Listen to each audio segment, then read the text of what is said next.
జీవయాత్ర రచన doctor yes Raghu.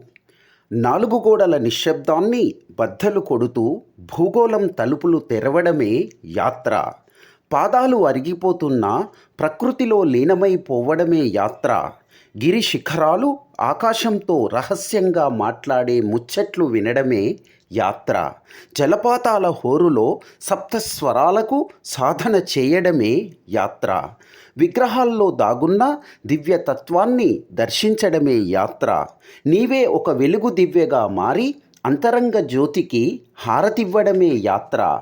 యాత్రలంటే ప్రదేశాల్ని చూడడం కాదు, కాలగమనపు సాక్షిగా మన ఉనికిని మనమే కొత్తగా పునఃసృష్టించుకోవడం. శిథిల శిల్పాల్లో దాగున్న పూర్వీకుల సృజన వైభవాన్ని దర్శించుకోవడం. నిలువ నీరు కాదు జీవితం, నిరంతరం పారే సెలయేరు. మనము కాలం మలచిన సాలగ్రామాలం.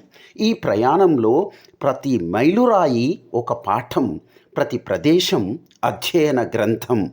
కాలికి తగిలే రాళ్ళు, కారే చెమట చుక్కలు, ఆవరించే అలసటలు అన్నీ తాత్కాలికమే.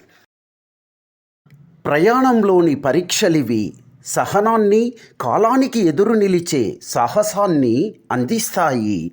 ప్రపంచాన్ని హృదయంలో నింపుకునే అపురూప క్రియ. అలసట కూడా మధురానుభూతి.